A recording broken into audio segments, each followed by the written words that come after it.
Good evening, everybody. Welcome back to the SilmFilm project. This is session number 15 of season 8.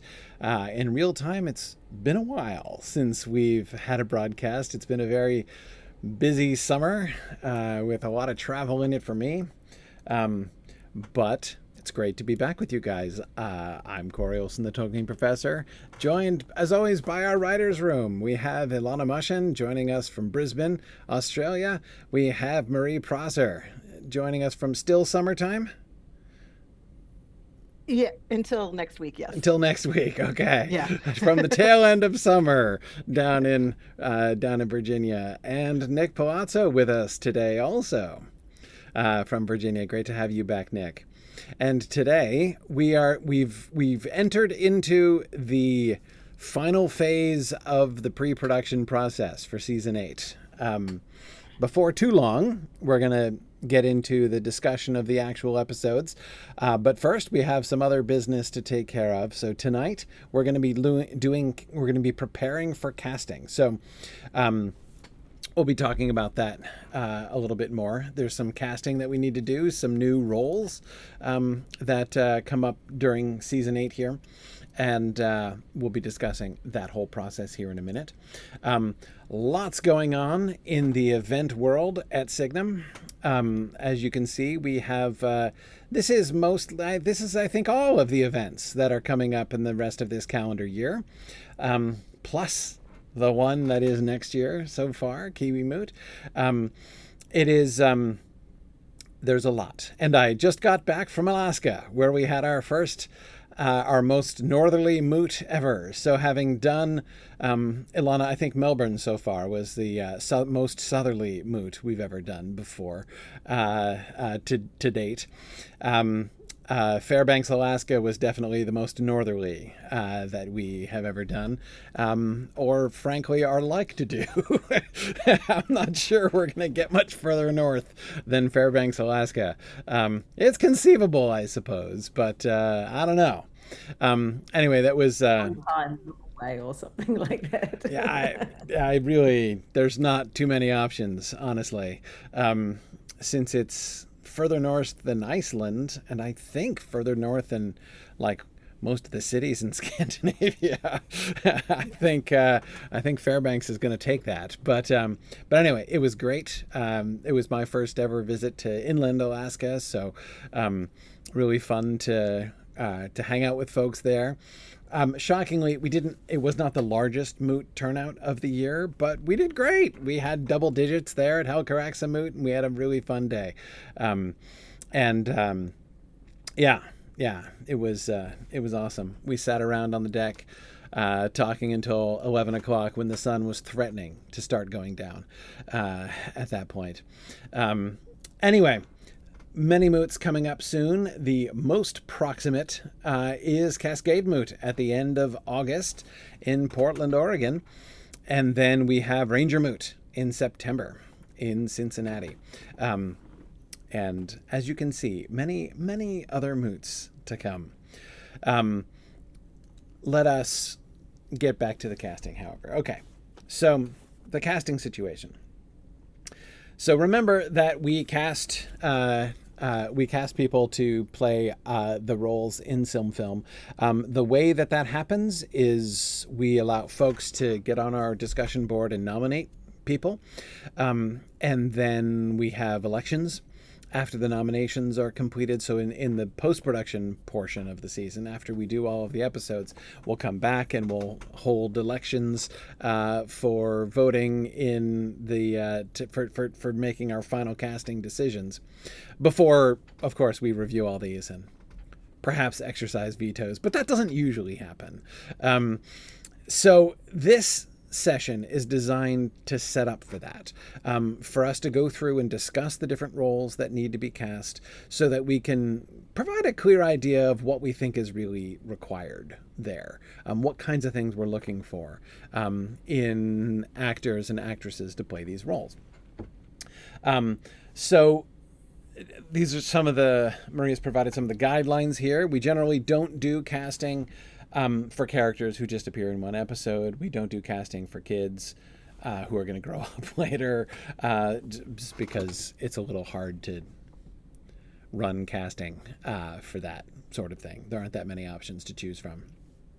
Yes, because our restrictions are that to be nominated, someone has to be listed on IMDb and alive and not already cast in our show, which is a pretty broad spectrum of Yeah, eligibility. yeah, But if you were an actual casting director, you would have access to a lot more options than just people who already existed on IMDb. So if you wanted to cast children, you could get a portfolio of children who had never done anything other than a commercial and go for it. So the very limited bank of child actors has meant, and unless there's a special reason for us to try to cast a child, it's not really.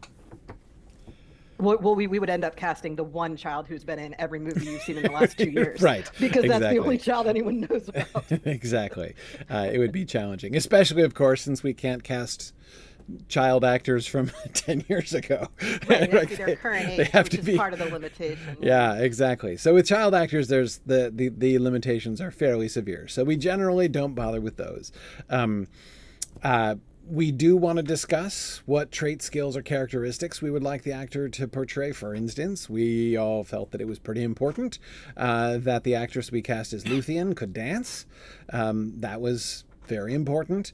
People we need to cast somebody to play Maglor who can sing. Like these are necessities, right? When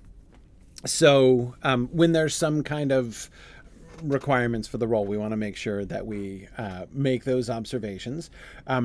We also want to think about looks. We want to think about age range, body build, appearance. Somebody who just strikes us as really fitting that role. What kind of actor are we looking for? And Marie has reminded us of the guidelines that we made ages ago when we introduced the Three Houses of the Edain, that in general we've been casting the House of Hador as tall, generally blonde, though they can have darker haired folks, generally Northern European sort of shaped people. The House of Beor, we've been casting more Mediterranean, sort of tending to have darker complexion and darker hair. That's what we've been going with the House of Beor. Easterlings have tended to be also sort of Mediterranean, emphasizing the Roman Empire characteristics of Sooth Beredine. We had, of course, the Sooth Beredine castings last season, which was sort of establishing this. Okay, so these are the characters these are the outlaw characters that we're casting. The outlaws are a pretty big chunk of our primary casting this season, our primary new characters. Okay, so let's start with Androg, because Androg is going to be one of the most important of the outlaw characters, one of the one who's clearly going to be getting like the most lines in this. A lot of screen time. Some character development, but definitely involved in a lot of the conflicts. For sure. Yeah, exactly. So in some ways, Androg is like the outlaw, like the primary outlaw, like the representative outlaw. So let's kind of get things established by talking about him. He is a man of Dorloman. So he's going to be House of Hador, generally. We remember, and boy, Marie, this is so helpful because, of course, we discussed all these things before, but that was now like months ago. So I really appreciate all of the reminders. I apologize for the tiny font to get it all in one slide. It's all good. No, it works. It works. When I expand the screen, it works here. Okay, so we had him. He's an outlaw because he murdered his wife in a domestic violence altercation. So we had him not like showing cowardice in battle or something like that. We had him in a disgraceful and violent crime in his own family. He joins the outlaw band. He fathers a child with a refugee woman. We talked about that relationship as not being a positive relationship generally. the refugees, remember, are coming down from the forest, and coming down, of course, from Dorloman, escaping from Dorloman. So him marrying a refugee woman after he's been established in the outlaw band is him exercising a position of power over someone who has very little. So there's a very much an imbalanced power dynamic, which must be at least vaguely reminiscent of his earlier situation, as a beater of his wife, beater to death of his wife, before. So There's nothing to suggest he has improved in the interim. Yeah, as a human being. As a human being, right? Exactly. He has a son, Anvir, whom he has brought by force. Now, Anvir is young. How old is he now? 10. 10. He's 10 when Turin joins the Outlaws. Okay. So he is basically beginning his internship with, his apprenticeship with the Outlaws under the ungentle hand of his father. Right. He's errand boy level of hanging out with them. Yes. So we pick up the outlaw story 10 years after the Near Ninth, or is it a bit longer? Okay, so Turin's 8 at the Near Ninth. Turin is 8 at the Near Ninth, and he's 18. At the time he kills Cyrus, I think. Right. Okay, it's about 10 years later. 10 years. Anvir is born after the Near Ninth. After the maybe I forget how old Turin is when he kills Cyrus. He's 18 on the marches, but he's when does that end? Is he 19 when he let me check years. I mean, it's just to line up, but also to have a sense of these are guys who are 19. Sorry, Near Ninth, and now it's a decade. A decade has passed. Turin has grown up. He's become a 19-year-old when he runs into Cyrus.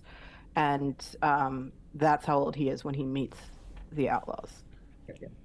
Yes. So we're talking 484 as a year when we introduce the Outlaws. Right, and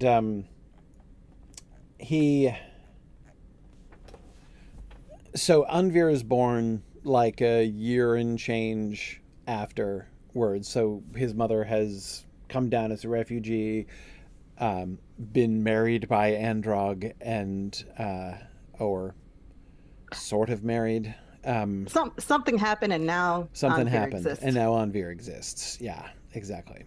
And we had talked. I remember we talked about the taking Anvir to live with him is almost as much to spite his mother as it is to please himself. He's kind of claiming Anvir as his own and wanting to raise him as a real man, sort of situation, right? Right, taking him away from his mother is a spiteful move on his part. Yeah. Their relationship is not good, not surprisingly. Yeah. Okay. Yes, I love your synopsis. Androg is not a pleasant person and reacts with possessiveness, cowardice, and spite. Okay, so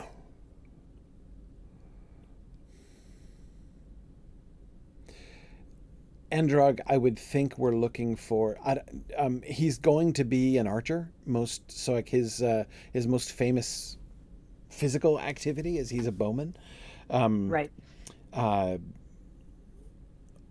How big do you think Androg is? Is he a big burly guy? He doesn't need to be. Mm-hmm. He's never been a soldier. Yeah. Because he was presumably outlawed prior to the Near Ninth. Right. And the ability to murder your wife doesn't necessarily require you to be a big burly guy. Right. So it would be fine if he wasn't as physically imposing, but had the attitude that he thought he should be. Right. Had something to prove kind of thing. Yes. Or he could be just a big, intimidating guy, which is why he's gotten through life with violence being the answer. Right. We can go either direction with that, with his character, and I think it would still fit the story that Tolkien tells. Yes. It seems to me that if we make him really large and physically imposing, we cast someone really large and physically imposing, then we have to kind of answer the question: why wasn't this dude in the army? Well, I mean, he got outlawed because he's a Well, murderer. yes, but like presumably he'd have gotten scouted before then, right? I mean, that's why he didn't Right, make it to the right. near knife. But like, Yeah, yeah. he presumably would have been in the companies. I mean, he could have been, and I just the story we've given him removes him from the actual Moves him war. from the near knife for sure. Yeah, yeah. But I mean, I don't have any reason to think that he wouldn't have been trained as a young man like any other young man in Dorloman. Yeah, I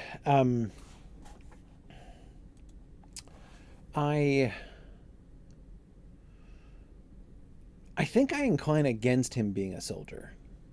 Okay. Um, We have a couple other ex-soldiers in the group, so right. it makes sense to differentiate him a little. Yeah. But someone who's a hunter. Yeah. So Right. Right. He was So more some- of like a homesteader than, had his own farm, Right. yeah. Right. didn't let his Because- wife talk to any of the neighbors, normal things. Right. By the time we get to the sort of final years of preparation for the near ninth, every young man has been called up to service. But prior to that, I can imagine that many young men were not in service. Right. Even like when Galdor takes out his guys, I Right. think the skirmish where Galdor dies is not one that involves an army that includes all the young men of Dorloman. No, no. Right. Yeah. No. Agreed. And I can easily see, Androg. Well, not exactly like dodging the army in the sense of, being actively disloyal to the king, but I could see him again in exactly the life that you were describing: homesteader, off on his own, not letting his wife talk to anybody, not wanting to be connected to the king, not stepping forward. He doubtless would have been before the near knife, but was outlawed before that happened. We're going to show, because Lorgan goes somewhere else other than the main township of Right. Dorloman, we are going to show that existed. There were homesteads, there were other places where people lived, and we talk about that. We haven't shown that really in Right. season 7, for example, but we will in season 8. So Yes. that kind of makes sense that Androg comes from that kind of from outside the main kind of area. And we do have a character who is even more antisocial. So Alrad is someone who has not figured out how to be a social human being and can't fit into society at all. Like, he's an outlaw because he didn't figure it out. Right. Right. Like, he didn't commit a crime or desert or do any of the things that get you pushed out. He just didn't function in a society. Right. Right. So he took up with the other people who also were not part of society. Right. So Androg can be more sociable than him, but still be pretty antisocial. And tending to want to rule himself. What I'm thinking, of course, about Androg's relationship with Turin, right? And it's certainly not going to be the relationship of the failed soldier who finds a new captain and gets a second chance, and we will have that, but that's not going to be Androg. I would rather him be somebody who is like been at least casually, if not actively, resistant to being involved in the military, to being to being a part of anything, to being bossed around by anyone. And have that be his kind of like underlying attitude towards Turin, towards Forweg now, and towards Turin afterwards. He will see the usefulness of joining the band, right? And he knows that Forweg is stronger than he. Again, this is another reason why I think having him not be physically imposing is the direction I'm leaning. And he is primarily a bowman. Like, he's, that's what he's always described as doing. He's never described as fighting hand to hand. So that again would fit with him not being physically imposing. He's not going to be the one charging up in the front and beating on people. Yeah, so I think Androg, he doesn't necessarily have to be like small necessarily, but he could be actually. In fact, I think I would like a short, skinny Androg more than I would like a tall, burly Androg actually. So medium to on the smaller side. Medium to on the smaller side, I think. Like somebody like, a sort of a mean-spirited person who might have a chip on his shoulder and, And if he is taller, he'd have to be skinny. He'd have to be skinny. Yeah, if he's taller, he has to be skinny. If he's short, he could also be skinny. I'm just saying that we're avoiding the tall, imposing figure with him. Okay. Yeah, because I think, I think that would fit better the story that we're wanting to tell with him. Of course, it matters especially with people like this. With some major characters, you can in theory almost just like cast a great actor and, trust that the great actor will do the thing, Sure. But with a character like this, even Androg, who is one of the most important of the outlaws, right? Like the outlaws as a whole are not going to get an enormous ton of screen time. And so we want to kind of simplify the storytelling with the visuals, right? To be able to kind of make it sort of fit the story that we want, to make that more readily intuitive. So, right. Okay. All right. I like that. Age range for him, then? Age range for him. Well, for the actor, not for the character. Yeah. Like, how old do we want this guy to look?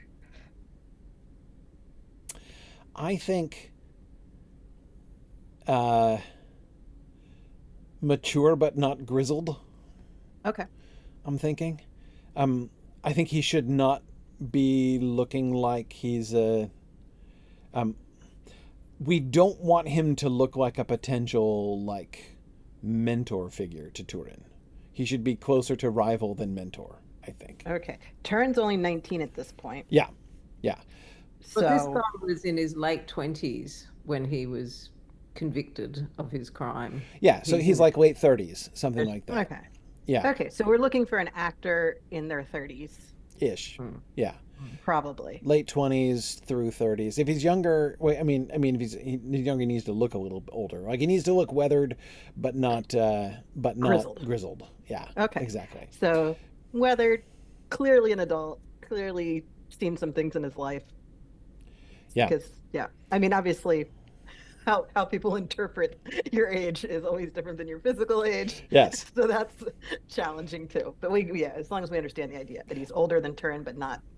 Yeah, I think it would be a mistake for him to look like some kind of father figure or potential father figure to Turin. Like he shouldn't, the gap between them should not be that big. Okay. Or so that it looks like Turin is bossing around his elders, right? He's bossing around somebody who's older than he is and more experienced than he is, but not somebody who's like, in his 50s or something like that. Well, some of the guys in the group are older. Which is fine. I just don't want it to be Androg. Like with Androg in particular, he should be younger than some of these other guys. Okay, that's fine. Yeah. Because again, I think that Androg, once Forwig is gone, Androg in the text, in all of the texts, that is like including the Children of Hurin, Androg after Forwig is gone is the one who is like doing everything. Yeah, he's like the second greatest outlaw after Turin. Like he's not necessarily depicted as Turin's like right-hand dude, but he is. The text kind of vaguely gives one the impression that Androg was the second best outlaw before Turin got there. And now he's still the second best outlaw after Turin is there, having displaced the other guy. On that note, do we even think that Forwig needs to be cast? Because he's gonna appear fairly briefly before Turin takes him out. Yeah, it's true. We kind of just need... he's gonna only get a couple minutes at most, right, of screen time before he gets killed. Because we're not going to see him before that. Right. We might see some of the lead up to how the Outlaws got to where they were, either in flashback or There's in going to the be episode where we introduce the Outlaws. We might spend time with the Outlaws and then have Turin come in. I mean, there's ways you can do it where there'd be a little bit more screen time, Yeah. Yeah. but it would I probably. was thinking that in relation also to the refugees, because people are going to be trying to escape Dorloman in episode 1 of this season, and so we could at least show some of the refugees. Right. Like, they don't have to have lines or anything, but they can be part of, like, some of them are going to get over the mountains. Right. Right. Well, and that's where Andvir's mother comes from. She's one of the women who escapes. Yeah. Yes. Now, Forweg, though, is a Near-Ninth deserter. Yes. So we won't really get we're not going to see that happening. He's just going to... That would ruin the last stand moment kind of thing. Exactly. Now, unless that context comes in with the old guy, Algund, he also deserted with Forweg, but he remembers Hurin. Right. So if he ever confesses to Turin how he came to be here and how he did not die on the marches with everybody else, then that would involve a flashback with him and Forweg deserting. So we can sneak Forweg into more than one episode, even though he's only alive on screen for that one little scene, if we choose to, but we don't have to. So we could wait and see how that goes. I kind of like that. The flashback, that is. Okay. I think the logistics aren't so bad. That is, all that really has to happen is they have to get, they just have to flee earlier, before the Fens of Serek. So if they were part of the fighting earlier on, and I'm imagining a sequence in which, Algund and Forweg and a few others get sort of separated from the main body and run off and then and panic and flee because they've been separated from Hurin and the rest of the folks. That creates a situation where they still deserted.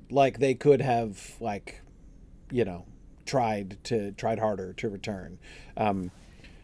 But also it's not like they just turned their backs and left Hurin by himself in the Fens of Serek either. I mean, they could have. They could have. Yeah. What happens is they're doing the rearguard thing, and then they're and we stop here, and everybody else gets to escape. If they were we're not going to just stand here and get killed by the army of Morgoth, they would sneak away. If they're I'm not going to stick around for this, which I know that's the question, right? How awful do we want it to be? Yeah. How awful do we want it to be? Do we want, and because I'm thinking of Turin also, that's the more important thing, right? Right. The Outlaws don't know that Turin is Turin. Right. He's just this wrong outlaw guy, but he does. So if he finds out that this guy abandoned his dad at his last stand, that's gonna be a different relationship that he has, and he might overcome it, but if so, that's a big deal for Turin. So that's why I want to think about this from Turin's standpoint.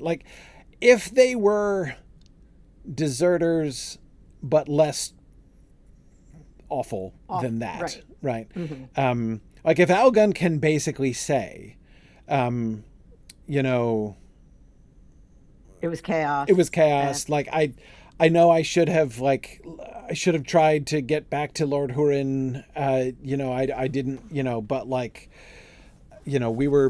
we were surrounded and we were afraid and Forweg led the way, and so I followed Forweg, and he's been following Forweg this whole time. That would be easier for Turin to deal with. Now, we might want to give him something harder to deal with, but if we do, then he either has to kill Algund for it, which seems like the kind of thing Turin might do.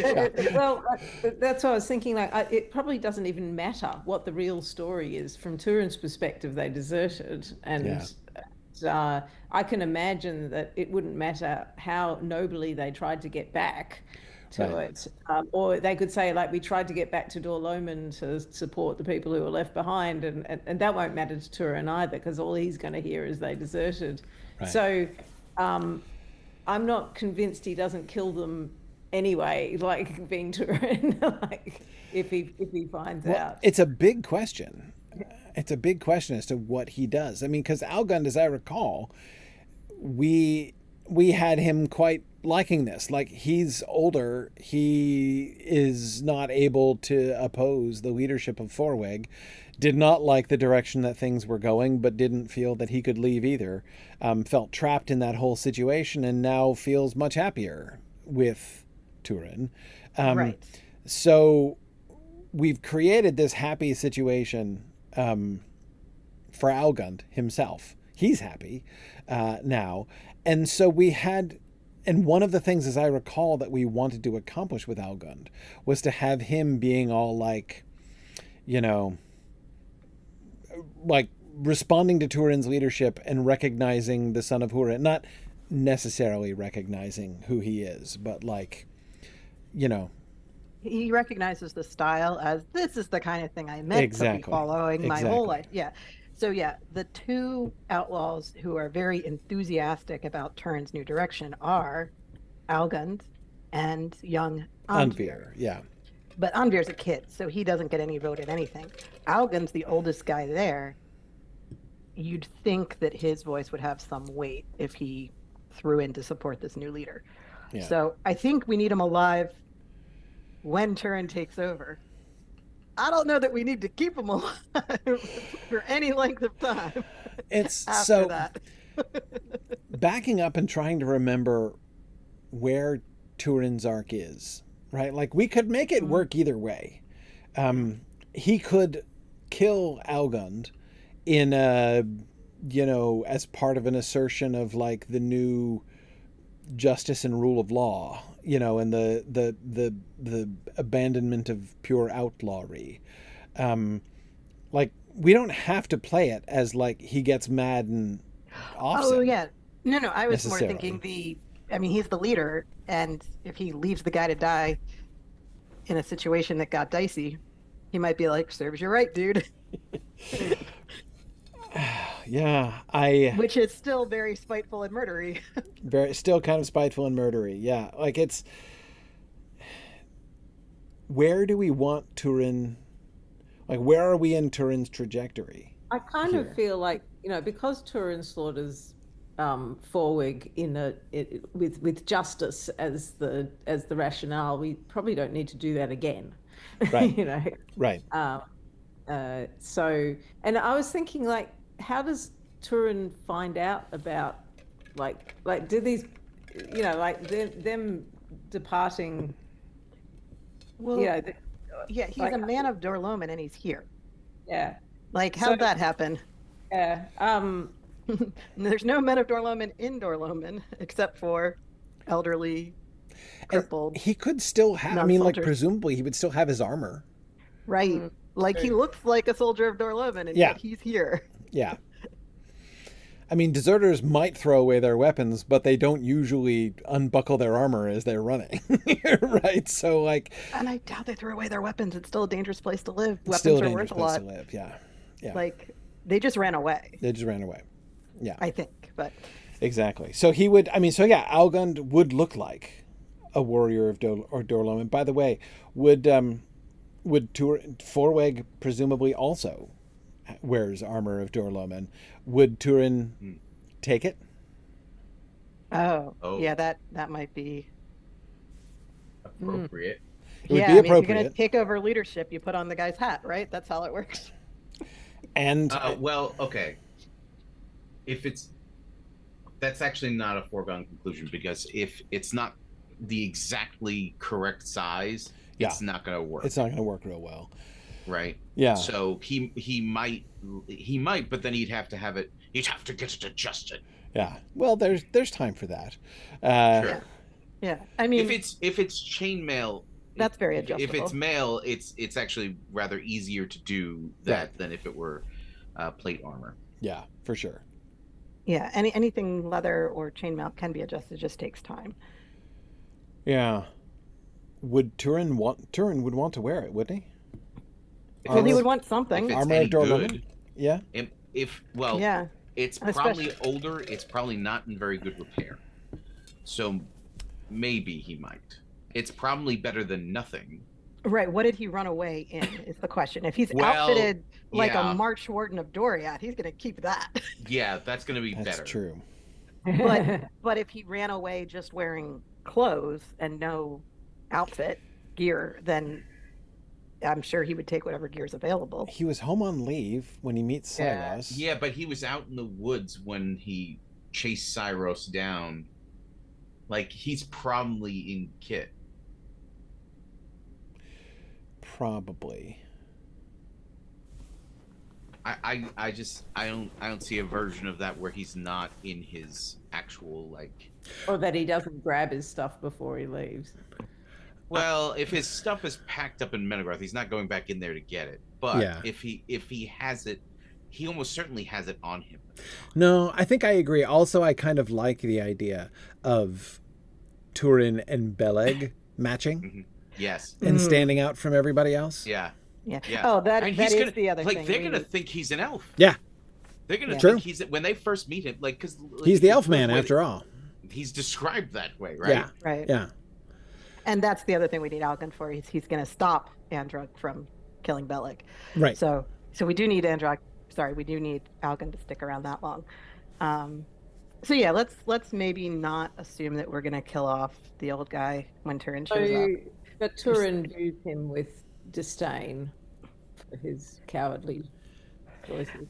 Well, they can go back and forth. Like, he can have some disdain for him, but he can also be hungry for stories of the soldiers of Dorloman that he hasn't gotten to hear in 10 years. Yeah. So, I mean, you know, he might value what this guy knows, even if he doesn't have a lot of respect for him as a human being. Yes. And he is, Elgun, that is the, I mean, I like the fact that the two strongest supporters of Turin among the outlaws are the old guy and the kid. Right. Like, it's kind of a nice pairing, actually. So, yeah, I mean, Algund is what I didn't want Androg to look like.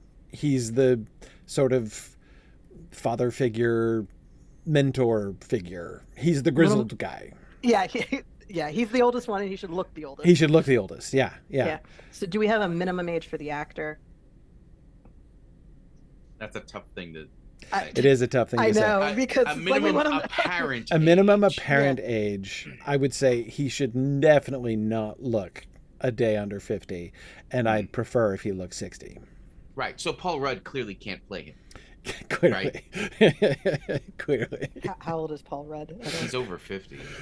I assume he's older but than he's me. right. But he looks like an actor. Yeah, I get it. he looks like an actor. Yeah. He's 57. Yeah, like. Yeah, trying to get an actor who looks grizzled sometimes requires you to pick someone a whole lot older. Right. It usually requires you to pick somebody who was a character, who's been a character actor their whole life. Right. Who's been a professional somebody else. Right. Yes. Or who, as you say, or who's like 75, in fact. Right. Right. One or the other. Yes. Yeah. So okay. So we want Algun to look like a grizzled older guy, Former soldier, probably somebody over 50. Yeah, ideally somebody over 50. I say Gonna wind up nominating Paul Rudd for this game. Well, if he has a beard, maybe.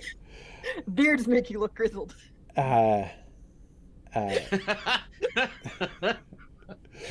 Nothing. I apologize. Yeah, no. If you can grow a beard, What do we mean by grizzled if not beard? Agreed. If you can have a beard and it can have plenty of gray or white in it, then that looks good. That's I mean, good. we could put a scar on his face too. It's, Yeah. you know, you could do things to people to make them look like they've seen more of life than they have. Totally. But Absolutely. okay. Absolutely. Yeah, that's why I grew my beard, so that I would look more grizzled. Seriously, like it has been the most like the fact that my beard went gray so early has been like a huge professional advantage for me. It's why I grew my beard, because it made me look older. Like when I first founded Signum, I was a university president with no beard and a baby face. Like people people just gave me this look anytime they said like, what are you doing? I'm like, I'm a university president. And they gave me this look like, pull the other one, right? And then as soon as I grew my beard and it was all gray, I never got that again ever once in my life. Yeah. Yeah. When I was in my early 20s, I grew a full beard, and this was before beards were like a thing that everybody was doing. Right. And it was so unusual at the time, because this would have been, oh goodness, this is early 2000s. Ago. Yeah. That there were people who thought I was in my late 30s. Right. And when I found that out, I was like, oh, this is leaving. This has got to go. Nope. Yeah. My dad had the same professional problem as you, Corey, where he had a baby face, and his hair is still dark. Like, you can tell he's got peppered gray in his hair now, but he still has a whole head of dark hair, and he's been retired for 10 years. Yeah. And so he would go to meetings and people are like, who's this young guy, and what do you have to do with anything? And he's like, I'm the engineer doing this project. You do actually have to talk to me. So he said it finally worked when he started getting a bald spot. Oh, good. Yeah. The That's helped too. Worked. Yeah. Because then all he had to do was turn to somebody else at the meeting, and they're like, oh, he's old enough. It's fine. But he's like, come on, you guys. I'm not a kid. I promise. Yeah. No, it's yeah.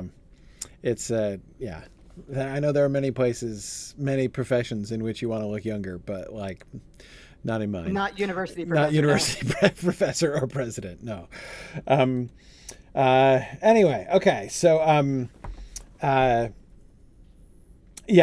folks in the chat are laughing about how young I looked back in like my early videos. Silmarillion seminar videos. It's pretty crazy. It's pretty crazy. But anyway, all right. And now people think I'm 10 years older than I am, which is fine. Because now, it's like, no, actually, I'm younger than you think. But yeah, Elgun, definitely. We went down, grizzled, for sure, grizzled.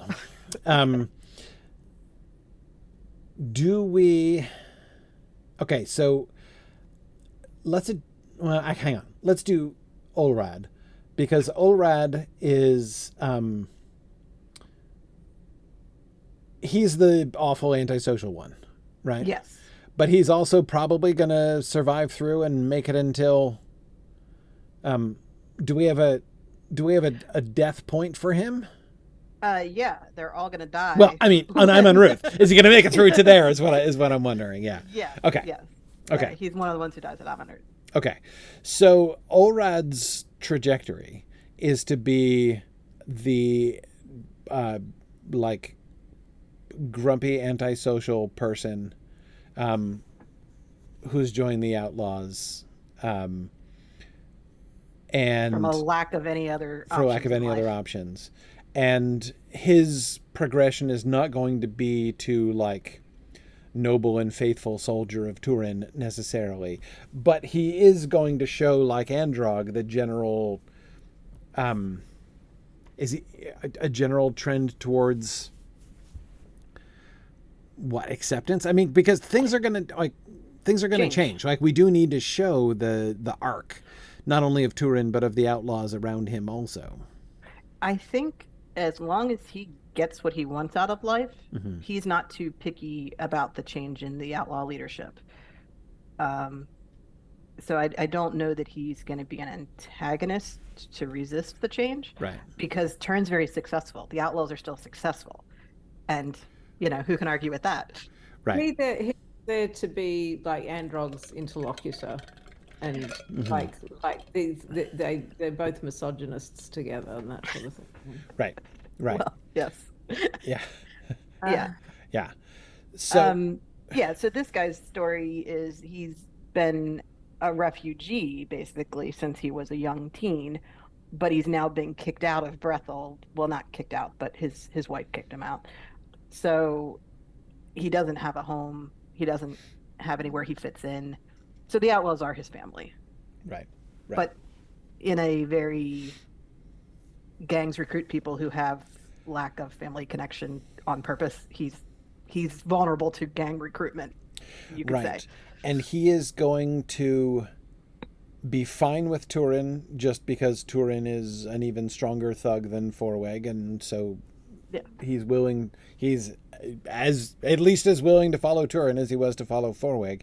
And when Turin pivots and says we're going to stop outlawry and we're just going to hunt orcs instead, presumably Olrod, though he's not going to become an idealist, right, following Turin, he's not going to oppose it either, right? He's going to go with it because he's still getting fed, and right. He's just going to kind of become a reasonably contented grunt in Turin's army.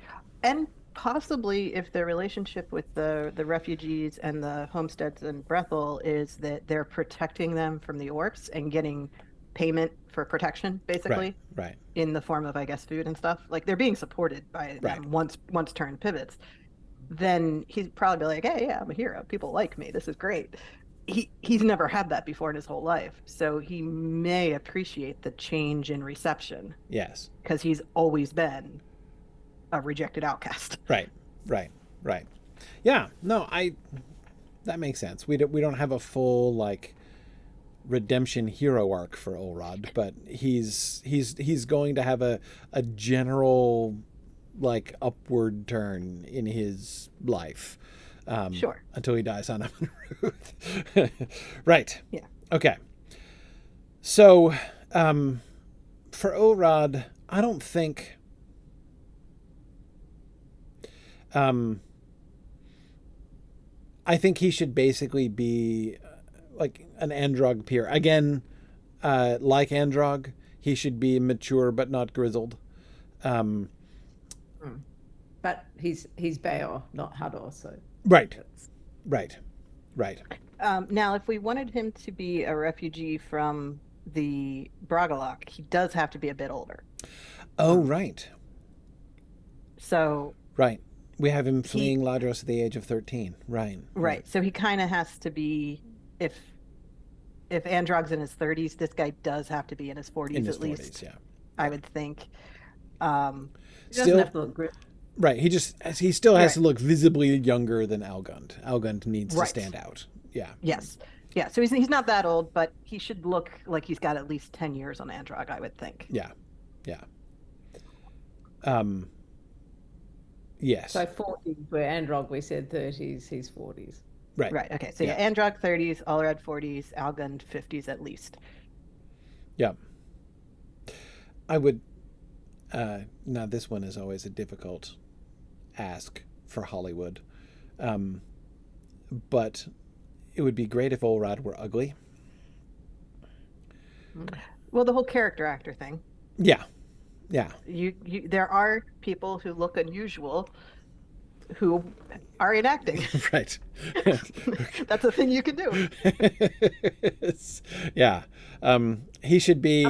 I think he should be probably the most physically unattractive of the outlaws. Okay. Is my thought. I'm thinking through bunches of actors who are ugly and have successful screen careers. Right. I mean, to be fair, we're talking Hollywood ugly. Ugly, right? Exactly. Not ugly. Yeah. Because I'm pretty sure compared to anyone in Hollywood, my face is not attractive. And I'm aware of this and fine with it, but just, I don't want to call somebody else ugly when I look the way I look. It's uncomfortable, but there are options. I'm thinking of someone like Timothy Spall, who's British, but you're right. British actors, I think, we're more likely to find a British actor. It's not Hollywood. It's not Hollywood. It's not Hollywood. Yeah. He's played a range of roles, some of which have been demonstrably ugly, what's Wormtail. Wormtail. But he played that ugly. Yeah. He doesn't have to play ugly, but he's got a face that lends itself to that. I guess it's an interesting face. Right? Yeah. And I think the Hollywood conventionally attractive thing is not what we're looking for with him. Yeah. We're Yes. not looking for a CW actor. Yeah. That's what we're avoiding. No. With Yeah. Paul Rudd. Yeah. More British, less CW. Yeah. Yeah. Again, like he should. I think he should be. I think he should be the most physically unattractive of the outlaws. Is my general thought. Okay. Again, it's like just like. With, it helps with the storytelling. Right, with minor characters like this, it's just let's provide a clear cue, right? Like we're wanting people to get the fact. We're not going to spend a whole lot of time like telling the backstories of these minor characters. Like it's just not going to happen on screen, and so we need people right away to be like, okay, this is an unpleasant. Nobody ever liked this guy. This is an unpleasant guy. I don't like this guy. I can't imagine anybody liking this guy. Like we want to convey that efficiently. So yes. Okay, so Algund, Olrad, Andrag. The other three, then the first question we have to address with all three of them is, do we need them? Right. With Forwig, he definitely has to appear in one scene. Yes. If that's all we're going to use him for, we don't need to cast him. Meaning he would be cast by the director of that episode as just some guy. For Andvir, he's a kid. Yes. He's going to be like 10 to 15 years old over the range we're with the Outlaws. Do we feel he's going to live them. So we will see him as an older character. Do we want to wait and cast him later? Did we care what this kid looks like or is like?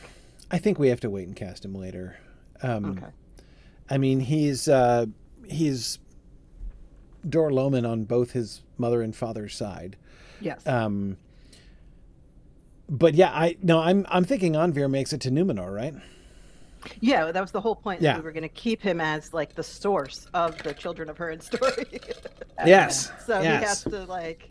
Yeah, somebody has to survive to tell the tale. Yeah, right. And whether or not he is young enough to make it. He's got to be close, doesn't he? Yeah, let's see. So if he's 10 years old now, He'd be grizzled. it's like 482 to. He'd be like 100 plus when they go to Numenor. So he may not make the boat to Numenor. He may not make the boat to Numenor. But he does talk to Dear Havel and who does make the boat. Yeah. Who does make the boat. So the point is we can keep him around for several more seasons and make him part of the Mouths of Syrian storyline. Yep. So we have uses for him later. So maybe we save his casting for later. His mother is presumably gonna be in more than one episode because not many scenes. Right.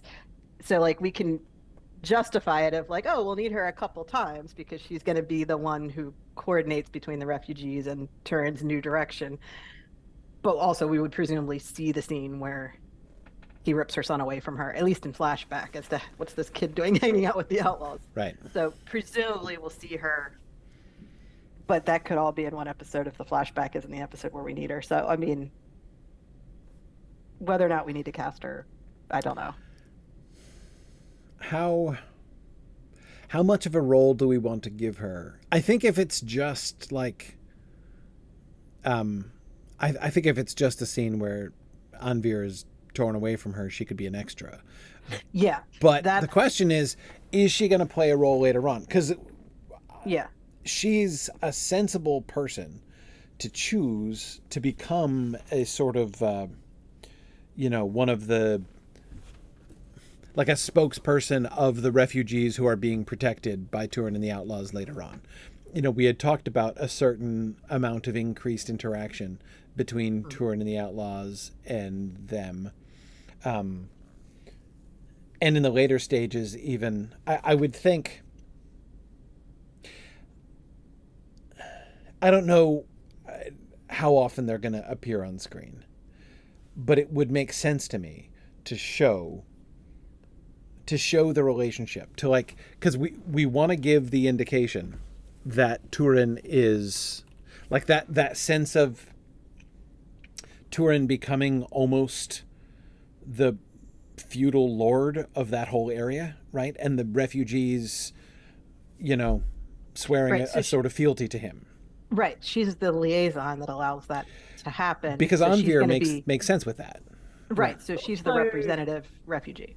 if we're thinking long term too, I mean, these refugees could make it down to the mouths of Syrian Some as of them, well. yeah. Community.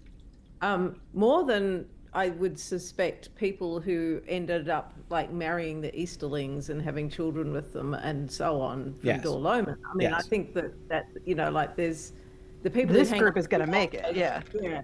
So so we might want to keep her to use in a later story. There's no reason she would die in this season. Yeah. There's no need for her to. Yeah. And Right. if she's the mother of somebody we've already flagged as surviving, then Yeah. you know. Well, and again, it makes sense to me. Anvir will be a useful character to connect Turin to the refugees as well, right? If he just starts with the outlaws and he's like, okay, I'm leading the outlaws and now like we're going to do good and we're going to fight the orcs and stuff.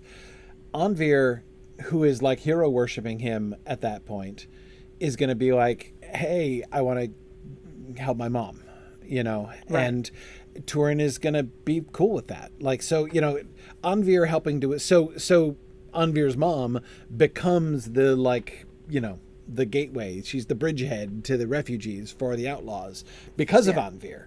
And so Andrag's taking Anvir with him actually turns out to be good for her instead of bad as he intended. It kind of, I kind of like the way that story sort of goes. And she would then become a little bit prominent. Like she would be the one that Turin would approach, right? And she would become, you know, it would be easy to make her the spokesperson of the people down there. Yeah. Um, Okay. So if we can put some criteria on her and make an effort to keep her in multiple episodes. I don't think it'll be a hard effort. I think that she will naturally fit into the story in multiple places as we go through. So let's see. So she's from Dorloman. So she's from Dorloman. And she has a 10-year-old son. She fled and survived. So she's no weenie, right? She survived the invasion of Dorloman, crossed the mountains. Yeah, and I'm going to say she was at least 18 when she did that. Let's say she was at least 18 when she did that. Just for reasons. Just for reasons. Let's make her 30 now. Then. Yeah, I mean, basically. Yeah. Well, and that helps. I mean, Andrag is also supposed to be in his 30s. Yeah. He already has a power disparity with her. We don't need to put a ridiculous age gap in it as well. Yeah. I mean, I realize it's a little ridiculous to say, no, you must be at least 18 years old before you're sexually assaulted in our show. It's not exactly the vibe that we're going with. But, right. But adult actresses is better for a storyline that involves somebody who has that as part of their story. Agreed. In my weird opinion. Agreed. No, I think that's fine. And in any case, it doesn't matter because even if she were 16 or 14 when she were assaulted, she's in her mid-20s now. So, you know, like the actress that we're talking about, by the time we meet her, she's going to be in the 25 to 35 range as far as what the actress would be, you know. So there's no question of us casting a 14-year-old girl for this role in any case because of the time shift. So. Exactly. Yeah. So it's fine. It's fine. It's fine. We don't even have to ask the question of exactly how old she was when she was assaulted by Andrag. So she needs to be. She is a survivor. Yeah. She is a survivor primarily. She is tough, but not in a like I will kick your butt kind of way. She is tough in an I will never be hungry again kind of way. Yes. And I'm going to do what I have to do to survive. And yeah, exactly. So I mean, like physically speaking, I'm imagining like a sort of like a tough, wiry, possibly small woman, who just is like incredibly resilient. I'm not imagining like a lavishly gorgeous woman for Anvir's mom, but you know, someone who looks like she's seen some things. Yes. But she has seen some things. She has seen some things. She's seen a bunch of things. Yes. I mean, that's this whole part of the story is just people who have been through some stuff and have had pretty rough lives.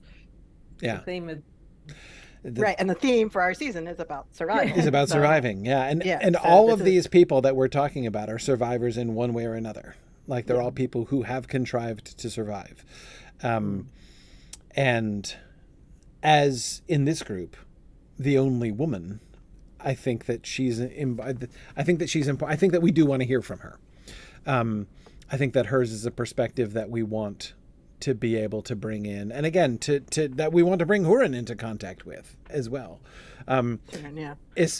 Turin, yeah, that we want to bring Turin into contact with, because of course recall that like he's going to be still thinking a lot about his mother and about his theoretical sister, and so Anvir's mom, whom we will name, but I will leave that to you guys in script discussion. Anvir's mom is gonna.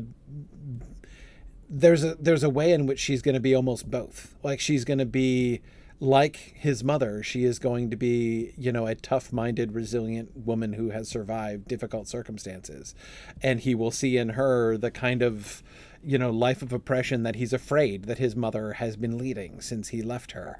She's also younger than his mother, however, and so he is going to also see in her, something also kind of he is closer in age to she. Like, they're going to be less than 10 years apart from each other, and so again, there will be something in her that will also be a little bit like his sister potentially. And anyway, it's just like that. I do think that Turin's going to go the protective route with Oh, her. totally. And so she might not necessarily be asking for that, but she will appreciate something coming between her and Androg, I think. the last time Turin saw his mother, she wasn't that much older than. I mean, she True. was this, so in It's his true. mind's eye, she looks like his mother in terms of the age. And that's very powerful with your parents. Like, Yeah. I have not had the experience of not seeing my parents for decades, but No. but I mean, yeah, it's easy to freeze the age of your parents. And you don't realize until you go back and look at old photos and are like, wow, they looked a lot younger then. And I Yes. forgot that time has passed. And Yes. It's like, oh, I'm a child in that photo. That's why they look younger. Yes. Yeah. So no, I mean, I do think that she is important to sort of activate the kind of relationship with Dorloman, that we were talking about. In the later stages of his outlaw life. Okay, so let's definitely cast her. Let's not cast Anvir yet because he's too young. We'll cast him next time he comes in at the Havens, presumably. Right. And Forwig?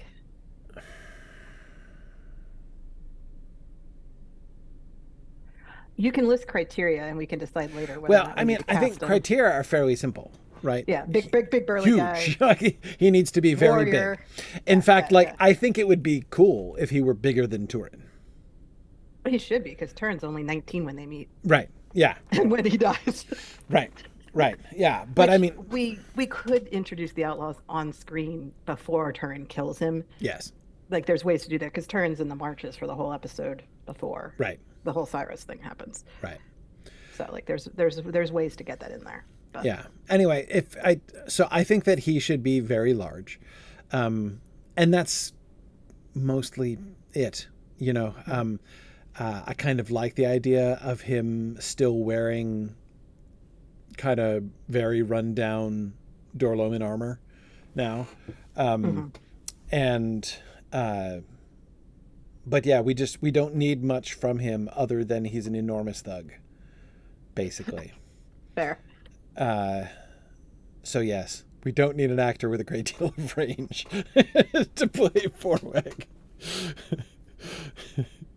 Fair enough. It's the reality. Well, it's such a small role in the story. It is. Yeah. It is a very small role. Okay, so I think we got enough for what we need to do. We will name Anvir's mother at some point. Yeah. But yes, that should be good for the outlaws, I think. Okay, cool. So other humans, we have Broda and Lorgan. We didn't cast them before? We did not. We Okay. cast the main guys, so Alfang and Boar and, Oldor. Uldor, exactly.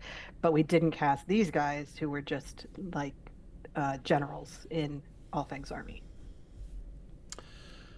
Okay.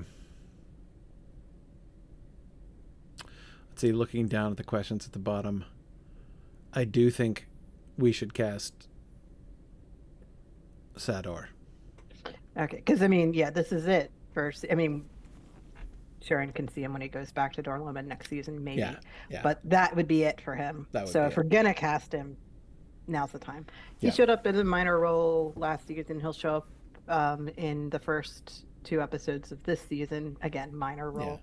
He'll get, And then he will appear in 3 episodes. So I think that's Yeah. enough. yeah, and I think if he's still alive, he would be there when Turin comes back. So, of course, there's a big question to answer about Sador, though. How old is he? No. Is he a druid? Is he a druidad? Yeah. I'm thinking no. Come on. That's so much fun. I know. Okay, here's my reasoning. Okay. In SilmFilm, we have not shown the druidad on screen. Yes. The only time the Pukilmen have appeared is when Treebeard tells Galadriel about his journeys into the south of the forest, south of Beleriand there, and says that he met these people who live down there and describes the Druidan to her. So in our show, they are just this like mythical group of, are they human even? I can't tell from that description because Treebeard doesn't necessarily know what humans are. Right. I mean, he does, but like. Right. They're bipedal and all that, right? Right. I mean, it was an entish description of this group of people. Yeah. Yeah, Treebeard barely notices that Merry and Pippin aren't the same size. The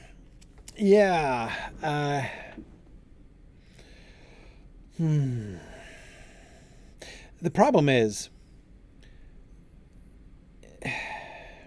if we're going to connect them with the people of Brethil, it would seem like now's the time. Yeah. So the only way around it is if we could save it for the Wanderings of Hurin. Yeah, I was gonna say when Brethil gets a little bit more besieged, if they somehow journey south and end up with the Druidan, then they could be in that storyline there. Like maybe the people of Brethil don't go to the mouth of Syrian with everybody else, and they end up in the forest and they end up meeting the Druidan. I mean, we could do that. Since they're not there yet, it would be weird if we had this one guy who's clearly not human, who just hangs out with all our main characters, and no one mentions it. No one ever says a word about it. Yeah. What is he? Right. It's weird that he limps. It's weird that he limps. Let's talk about his limp and not mention the fact that he's not remotely human looking compared to this other group of humans. I mean, there's no question that the idea, and so for people who don't know what we're talking about, just to explain, make sure everyone's following with us. Oh. The Druidine, of course, are the Hanbrihan in the Lord of the Rings, right? Those folks. And Tolkien really kind of liked them, and he thought a lot about them after writing the Lord of the Rings. All the evidence is that he totally invented them while writing the Lord of the Rings. So it was like another one of those, like Galadriel and many other things that he discovered during the writing of the Lord of the Rings. So, in other words, they were never in the mythology. So Tolkien, they were never in the legendarium. So Tolkien asked himself questions afterwards, like, apparently these people have been around. So like, where were they? How were they involved?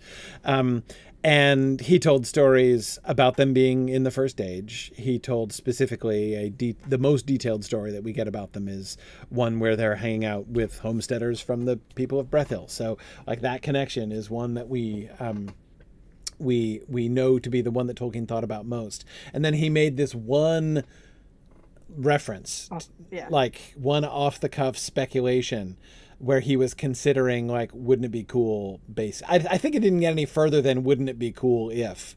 It didn't make it into any story. If Sador Labadal were a druid, were one of the Druidine. But I agree, that requires way more retcon than we've done. Like, we would have had to start that 2 seasons ago if we really wanted to do it. Right. Well, we did, in the sense that Treebeard told Galadriel that story last season. Right. So if we ran into people hanging out with the homesteaders in Brethel that we didn't know were there, that could be a thing that happens this season where we're like, oh, hey, these people are here. But We even are, getting one up to Dorloman last season would have been, yeah, would have taken the a while. problem is I really don't think we can do it with Sador. Um, I'm not opposed to putting Jiradan in Brethel. Yeah. And just how did they get there? Well, they must have migrated up from the forest in the south. We Yeah. told you they were, Treebeard told you they were down there. Right. They moved. Right. But even if we do that, it's a little tricky. And we could introduce a Droog character next season during the Wanderings, yeah. Well, no, I was thinking, during either the Wanderings of Hurin or Turin living in Brethel. Exactly. Yeah. Right. Yeah. Yeah. The other trick is that we are introducing the petty dwarves who live on Amon Rud and have this whole time that we haven't seen since season 4 when they got kicked out of Nargothrond. Right. And we introduced them being in Nargothrond by every time someone went by that area being like, this is a weird area, we don't like it. And then suddenly there were characters who lived there. Right. And then we kicked them out and we haven't seen them since. So it's like people have been avoiding Amon Rud for the last few seasons of our show. Not like very purposefully, just like, oh, we don't go there. Yeah. No hint as to why or what the problem is. And now we're going to be like, see, people live there. People you haven't thought about. It came out of nowhere. Right. So I feel like if we do that with the Droog as well, it's like, where did these guys come from? And that's part of my hesitation to just throw them in Brethel. But if we want to put them in Brethel, we can. I just don't think we can make Sador one. No, I agree. It was...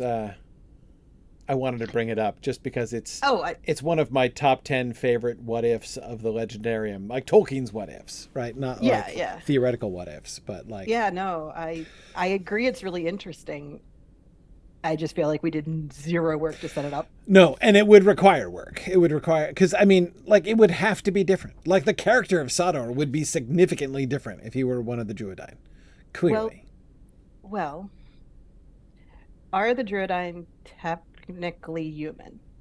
Yes, they are human, right? As far as I can tell, they're as human as hobbits. But right. I was going to say in the sense that hobbits are human. Yeah. So he could be half Druidine. I don't know. Yeah, part Druidine. It's fine. It's fine. Yeah, like I don't know. I think that if he were Droog, then we would need to know what happened to the rest of the Droog in Dorloman. Yeah. And that would be part of the story of the season of them taking over. Yeah. No, I agree. It's having them appear in Brethel is theoretically possible, though, as you say, it might be a little much under the circumstances. The harder thing is making one of Terrance's childhood friends. Yeah. Integrating one that deeply into the society of Dorloman, like ex post facto, is almost impossible. And it would be a story. It would have been a big story. Yeah, and it's just everything about their culture that we're introduced to is very much they keep to themselves and stay out of the way. Yes. And are super loyal. And Sador's loyalty to Hurin and Turin fits. Yes.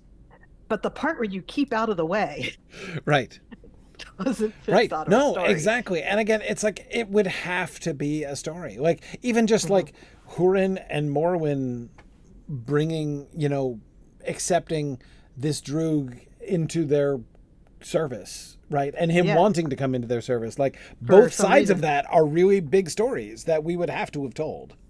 And we didn't. It's fine. No regrets. Okay. I'm sorry. No regrets. But sometimes Tolkien just wrote something in a margin and you're like, we can totally make that happen.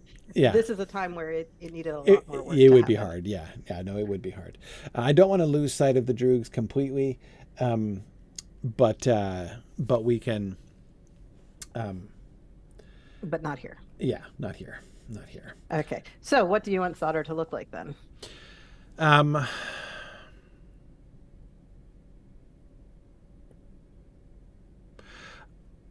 Older, just like a kind of a beaten down, scrawny older guy, basically. I say scrawny because he should certainly not look like, extremely well fed. He should be. Is his leg like withered looking? Like, is the leg injury noticeably still a problem? So I mean, he's gonna limp, but he hewed his foot with an axe. with an axe. And we don't know exactly what that meant and what that looked like. Did he chop off his foot? Did he, does he have a club foot at the ankle? Does he just have a marred foot because it received a bad wound, a deep gash and some bad breaks and didn't heal properly, and so he just limps Or on something got cut that is important. Right. Something in know. the tendon and ligament Category. Category, yes. Yeah, there's a lot of those in your foot, so There certainly are. Are. If you chop through some of those, I imagine it's a lot harder to walk afterwards. Yes, I would think so. So yeah, we don't have to totally remove his foot. Okay. But also, I mean, because he's going to have a very pronounced limp, and I would think walk with a crutch, he's not going to be very physical. I mean, he doesn't get much exercise, right? Right. He sits around and he doesn't get much exercise, and nobody's really overfed in Dorloman. So yeah, he's going to be sort of thin, bony, limping, gray or white-haired guy, I would think. Okay. Yeah. Man, of course, we're building up to Turin himself. I mean, we should cast him this season, I think. It's time. It is time to cast Turin. Yeah. Turin, if there are any absolutely gorgeous male actors that we've been holding back on, it's time. I mean, one of the, Turin is simply the most splendid physical specimen of a human male in the history of the Legendarium. There is simply no holding back on that. Dark. So he's not blonde, he's dark. No. But should we use elf criteria for him then? Should he kind of look like the way we've been casting elves? I think he should look brawnier. Okay. Not massively brawnier, not way. But his father is Hurin. His father is Hurin, yeah. Right. I think, when people see him, yes, they mistake him for an elf, but they should be but I think they should be mistaking him for an unusually brawny elf, basically. Okay. For an elf, he should be unusually brawny. He doesn't have to be he should not look like the young Arnold Schwarzenegger, but build-wise. Not that anyone looks like the young. Should. no one should look like that. Fair enough. Sorry, I'm thinking of the Conan movies, Arnold Schwarzenegger. Yeah. And that's the scene in the first one where he goes from he's the guy pushing the thing in a circle, and then suddenly he's on steroids from having walked in a circle for a bunch of years. It was a very what is happening? Yes. Yeah. Which is most of that movie, but right. That was brilliant casting. But anyway, he was a great Conan. Arnold was. But in any case, yeah, it's so no, he shouldn't have that sort of brawn. But again, it's just find your masculine ideal and nominate him. Seriously, okay. It's I'll look. there's okay. I'll take one step back. Age range well is going to matter a lot on this one. Turin's not going to live past 30. Yeah. So in this season, we get him up to 19 by the time he becomes an outlaw. And so we're going to want to cast him as his adult, as his adult actor, with his adult actor by the time he's like 16. Right. When he's joining When he's with Bellic Bellic, on the marches, yeah. he should be the adult. He And should that be the- happens at age 16. So 16 to 30 is the range we need this actor to play. Right. And we can do, I mean, we don't need him to be 16 for very long, so we can do a few things to make him look young. I mean, I don't know what the equivalent of putting pigtails on a guy is, but Short hair, buzz cut. okay. Is there the you is go. the equivalent. Yeah. Gotcha. So we'll Yeah. buzz cut him at 16 and he'll be fine, and then we'll let the It's- hair grow in and he'll grow up. It's like what they did with what's his name in the Tudors, like when they were making him play Henry VIII all the way through. Oh, yeah. In the first yeah. season, buzz cut. Gotcha. Him Okay. and Henry Cavill both were in buzz Yes. cuts in the Yes. first season, and then their hair. Now they that grew, you say that. yeah. Exactly. Yeah. Okay, so that. But Yeah. so we don't need him to look 16. We definitely don't need him to be 16. Yeah. But we need him to play 16 to 30. We need to play 16 to 30. Yeah. So 20s, I think. Probably. Yeah. I mean, that Okay. seems safest. I Yes. mean, it's conceivable that we could find, an actor in his 30s who could pull it Looks off. young. Okay. Goodness knows there are enough examples of actors in their 30 cast in high school dramas, but Believably. right.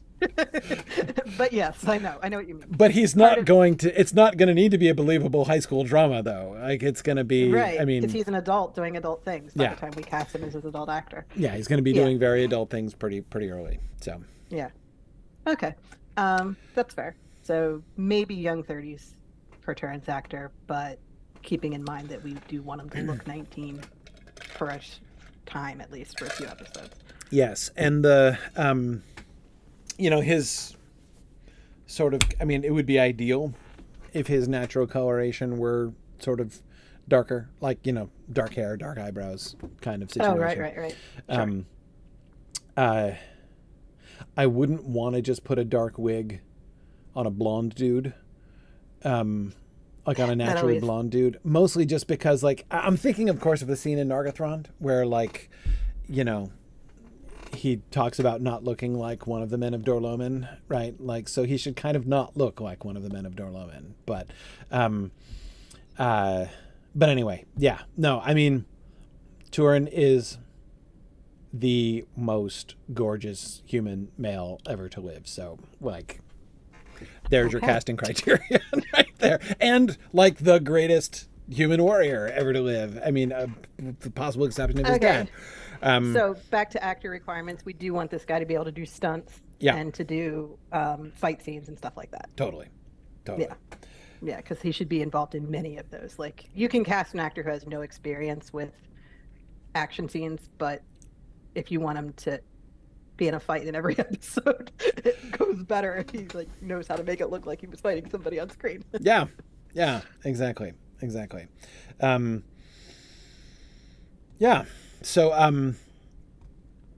yeah, it in a sense, like, in one sense, there's a lot of pressure on the Turin casting, almost like there was on the Luthien casting, Right. because he's one of those superlatives, right? He's one of those physical superlatives in the Legendarium, like Luthien, like Feanor, right? I mean, like Yeah.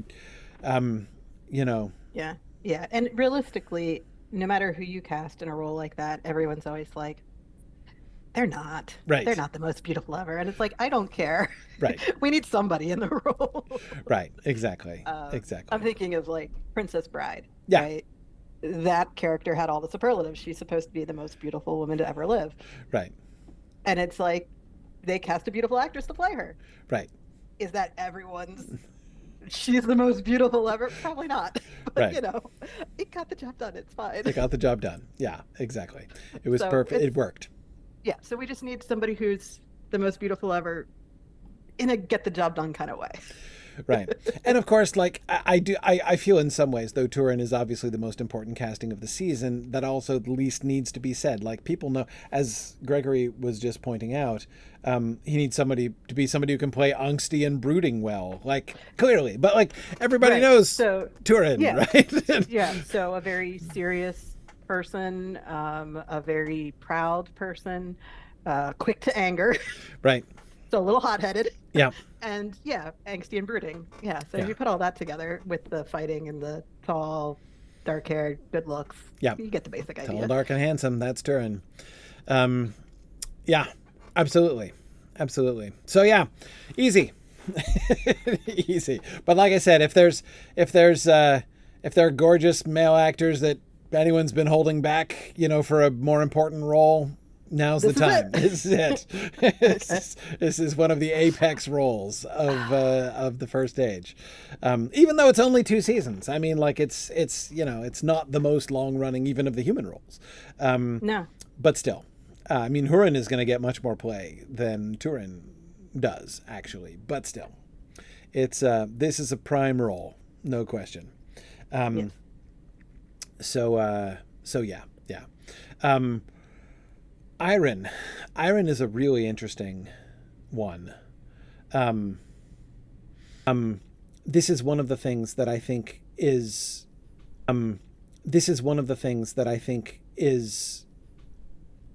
like part of the role that she actively plays, right? To putting herself forward and being willing to marry Broda. Like she is putting herself forward and sacrificing herself for her people, and she is standing in for Morwen, right? She is. Yep. She's the new Lady of Dorlund. And it's a thing that would be attractive to Broda, I think. That is to say, as we discussed when we were discussing the early episodes, it would be real obvious for Broda to come in and marry Morwen, right? Like that would be like either marry her or execute her would be plans A and B, right, for Broda. Right. You got to do something. You got to do something. You got to do something, yeah, right? ignoring her is not an option. But the way that she does end up but like the fact that she's different, physically different, as well as like a very, very strong personality, enables her to be kind of marginalized. And she's like now, like plan C becomes like, just let her be this spooky witch who lives up in the hills, right? For Morwen. But Iron needs to be like a refreshing contrast to that. For Broda, that is. Like, this has to seem to him, because plan A is so obviously to marry, or plan A is to marry, plan B to kill Morwen. Iron has to present him with a sufficiently obvious, like, alternative, right? That he's like, oh, actually, okay, no, this works, right? This works. Right. And so that's why I want her to be quintessentially Dorloman. Like, he feels she's in the family. She's in the royal family. So he is like building up his legitimacy. It may be even better than allying himself with like the admittedly gorgeous but freaky witch woman, who makes him extremely uncomfortable. Right. Because she's only connected to the royal family by marriage. Right. Right. So marrying her doesn't feel like you get to be Lord of Dorloman. Right. And she unless you creeps him already out. were. Right. Yeah. And right. I mean, the main reason is that, who would want to marry Morwen? Yeah. But whereas again, like to marry Iron, you are marrying the royal house. You are marrying, you are joining yourself to Dorloman. Yeah, she represents the people. And so I think it would be great if she were like, a gorgeous Nordic blonde, basically. To like, I think it would be good. I think it would be good for. It would make things easier for her to be beautiful, also. Okay. So that Broda is like tempted for other reasons too, right? Like this is just an all-around good alternative that Broda is real cheerful about. Right. We can choose how old she is. We know what year her dad dies, so there is a limit on how young she can be. Right. We can make her older if necessary. That's the only question about her being older is, why is she not already married? Was she already married? Well, that was what I was going to say, is if we make her older, then her husband probably also died in the near ninth with all the other guys. Yeah. I actually kind of like that. Okay. I kind of like that. That is because it puts her and Morwen even more in direct parallel. Right. They both lost their husbands in the war. And and she also lost her brother, which is how we know she's connected to the royal family. Yeah. Yeah. No, that makes sense. So she can be married but childless. Perhaps. Yeah. Like, we're not giving her whole family history, but yeah, again, because what this emphasizes again is her sacrifice. Like, what Iron does is an act of tremendous courage. and tremendous self-sacrifice. And I kind of like leaning into that. So Okay. All right. So would late 20s be okay for her? yeah, totally. Okay. Totally. So that way, yeah, she was an adult. She made choices in her life, and now her life is going in a radically different direction. Yes. And she is stepping in as, a member, like she is a bold member of the House of Hador who is bravely doing what must be done to protect her family and her people as best she can. The other reason to bring up her age is there's clearly a power gap between her and Brada. Is there also a significant age gap? There can be. Yeah. So, like, how old is Brada? Brada is one He's of a the general. Senior generals. Yeah. So he's not a young guy. He's not in his 20s, I don't think. No. I would be perfectly comfortable with Brada being like 50. Okay. Old enough to be very experienced and have worked his way up the ranks. Young enough. Now, of course, generals don't have to be old, especially if they got their position because of their birth, which often happens. In this kind of society, yeah. In this kind of society. So, but I'm actually totally fine with Brada being old enough to be a very experienced general and, okay. soldier of the world. So there's also probably a pretty significant age gap between him and Iron. But who is also still young enough to have some ambition for setting up a kingdom for himself and a line. And so a nubile, beautiful, fairly young woman of Dorloman who is 20 years younger than he, 25 years younger than he is. What he had in mind. What he had in mind, yeah. So again, like, I think it's kind of fun if Iron is like basically, it makes it easier to believe. Because I still think that the hardest thing to believe is that he does not either marry or kill Morwen. Like, we have to make, that's the thing we have to make believable to the viewers, right? So and everything if Iron about her alternative has to work. Right. If Iron is like the perfect alternative in this way, right? Then his choice makes sense. So presumably he's also left behind a family in Sooth Baradin. Probably. And so he would have a wife and kids back home that he's just not going to see for a while. Yep. Okay. Yep. Which I assumed was his storyline, but if he's that much older, then he could have adult kids at that point. Yeah. So. Brada's the one who wants to go home, ideally. Yes, he is. Lorgan is the one who wants to stay. Brada's the one who wants to go home. So we don't have to make Brada all over eager to get married and have kids necessarily. But again, I think it's one of the reasons why having Iron be like particularly tempting. He knows he has to. He knows he has to for political reasons. Right, because one, he has to legitimize his claim, but two, he also has to convince his men that if they want to take up with the women of Dorloman, they need to marry them. Yes. For a nice, stable society where everyone is agreed that this is how this works. Right. Unlike whatever Lorgan's doing. Unlike whatever Lorgan is doing, yes. So he has to set that example for his men that this is how it works now. We all sign papers and agree, or whatever the equivalent of signing papers is for his culture. Right. Swearing an oath in public or whatever. Probably that, yes. Yeah. But the point is, it has to be a very public, legitimate, this is my Dorloman wife. Exactly. Yep. And he'll be able to, justify that in his own head in whatever ways. So some of the personality difference between Brada and Lorgan, is it going to be age-based? Is Lorgan younger? Lorgan can be younger. So he has less experience and more like, this is great, we can do whatever we want. Who's going to stop us? Yeah, I could see Lorgan being like 40 and Brada being like 50, 55. Okay. Basically. Brada a little more grizzled, not necessarily old looking, but more grizzled. I like how grizzled is our alternative to saying old. It's the word of the day, yeah. It's like, he's not like old, but he's a little grizzled looking.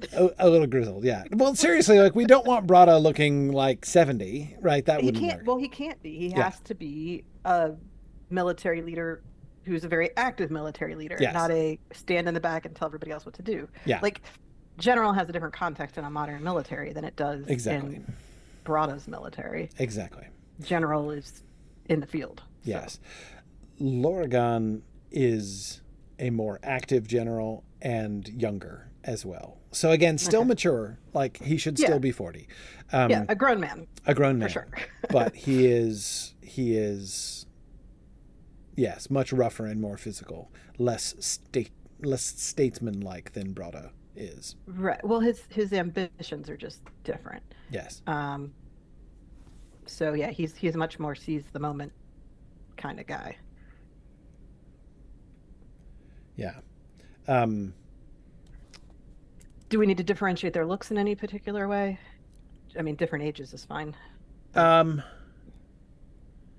don't think so necessarily. Okay. I mean, if anything, I think Lorgan should look more physically imposing. Like, Lorgan should be the one who you should be more hesitant to get into a fist fight with than Broda, I think. All right, that's fair. I think that when Turin kills Broda, it should look really unfair. Yes. It should look much more like a murder. I mean, you've got Turin killing Broda and Tura killing Forweg, right? When he kills Forweg, he's overcoming someone who looks even bigger and stronger than he does, right? And he just takes him down. And it's right, and it's just, and nobody complains, right? Broda, like, from a political standpoint, there's all kinds of, reasons for him to be upset about Broda, right? And yet, it's the motivation for a murder. It's not a just, because I mean, he kills Beleg by accident, and Beleg's a very imposing fighter guy. Yeah.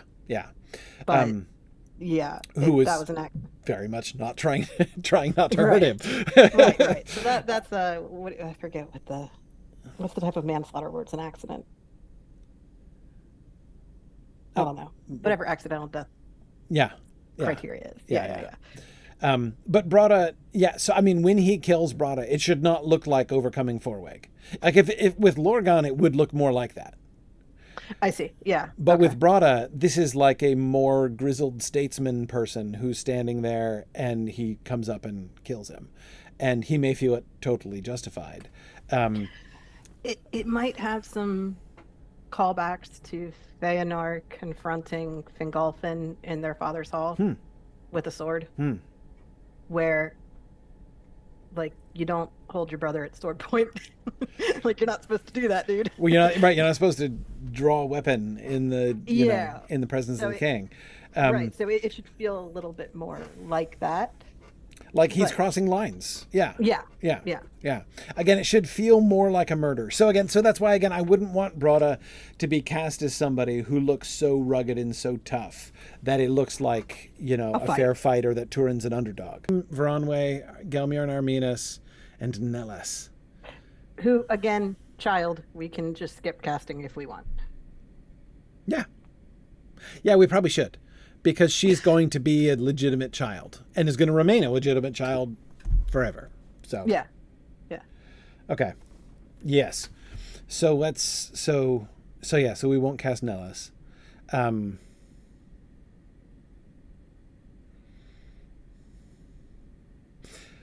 we won't cast Nellis. So no need to request anything. But I will tell you that in my mind's eye, she looks a little bit like Luthien, like a similar kind of type to Luthien. The reason I say that is I really like the sort of reversal of the Baron and Luthien thing, like the way that the elf girl is like peeking out of the, the bushes at the human man. It's like a reversal of Baron and Luthien. She's a child, so like it's not sexualized in the same way. It's a playful thing, but. Like you said, the contrast is there. Yeah, the contrast is there and is interesting. And most Sindar by default have dark hair. Yeah. So I mean, And she's clearly going to be a trollololly elf when she grows up. Totally. So she fits with Luthien. Yeah, it's fine. Yeah, absolutely.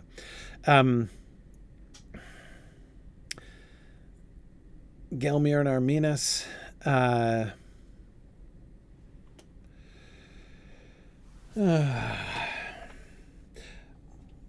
Both are Sindar. Yes. Um, Both are Philothrim. right. Both are Sindar, Philothrim. I don't think I have any really specific sort of thoughts about them, like what they ought to look like. Elves. They look like elves. They look like elves. Yeah. Yeah. Okay. Um, I mean, and they're a pair. They're always a pair. So they're always a pair. The buddy dynamic is important. Yeah. Yeah. It would be a little bit weird for them to be looking totally like have one be really short and thin and one be really tall and broad. Like that would be a little bit weird for them to be radically different physical types. But they don't. But yeah, I don't have any strong opinions about them. Veronway.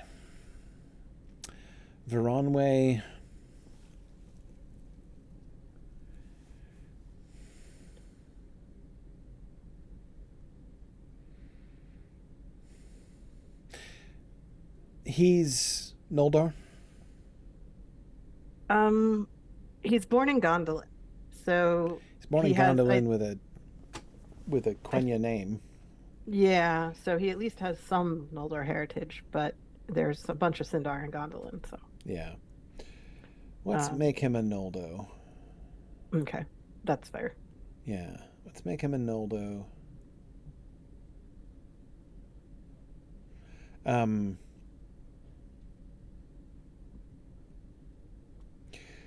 I think the most important thing with Veronway the Steadfast, like, he is just enduring. But yeah, physically speaking, there aren't too many, like, qualifications. Need to be able to nearly but not quite drown, right? I mean, like, there aren't too many things. Like, he's not a singer, he's not a dancer, he's not a fighter.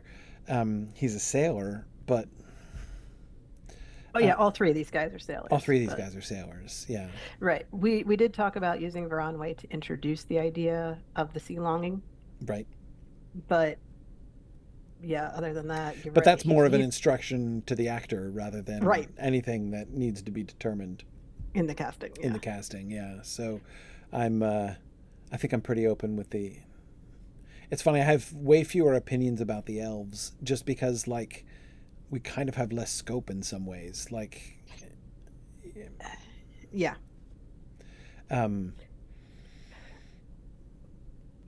Yeah.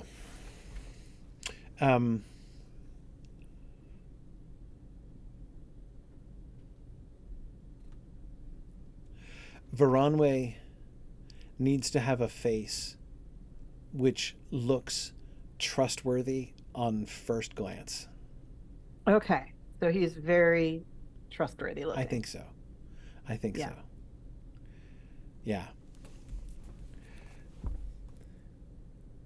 Whatever is the opposite of, like, a shifty character, that's Veronway. Yes. Open, trustworthy, that's Veronway. Meme. Hard to cast dwarves.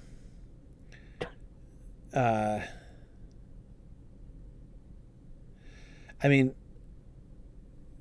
with casting people to be dwarves, it's always best to choose stockier people. Scale becomes difficult if you cast a very slender, wispy person as a dwarf. Right.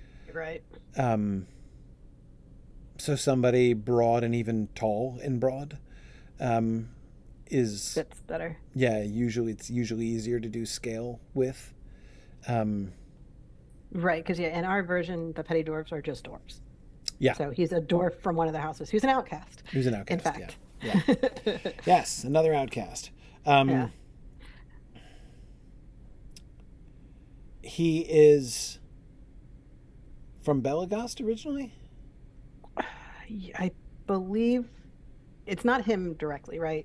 but his father's father's father, whoever was in Nargothrond. Right. I believe it was Belagoth, and he was thrown out for thieving. Right. Was our season 4 story. So I believe it was Belagost. So Broad Beam, which we said was dark hair. Yeah. Yeah. So yeah, I'm generally dark coloration. Yeah, but the little group of petty dwarves, they could have been from other places too. So several generations down.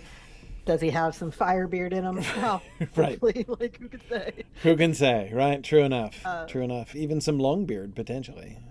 Right. Like, that's the whole deal with the petty dwarves. Petty They dwarves, could be yeah. anything. Yeah. So, which I know we're not calling them petty dwarves in SilmFilm, but... Okay. Well, we certainly don't need to cast him. Right, because he's, like, dead on arrival. Yeah. Yeah. Ebon is still going to be around, but he's pretty minor. Does he ever get lines? Like, maybe he'll get lines. Tolkien didn't give him any lines, I don't think. Yeah. But at least not that I recall. No, he whispers to Meme about, Yeah, but we're going to have Turn living in the House of Ransom for multiple episodes Right. before the attack. So we probably do have that dwarf character around for a few episodes. If we decide not to make a big deal of him, it doesn't matter. Meme should be wicked old, Okay. right? Fair. I Yeah. think Meme should be the most elderly person we cast this season. It's true that it's not fighting that he's involved. No, he's It's not. talking to people. Yes. All he has to do is talk to people. Yes. Yeah. And also, I mean, again, this is going to the history of Middle-earth again, though to the other direction, to the Book of Lost Tales rather than to the later stuff.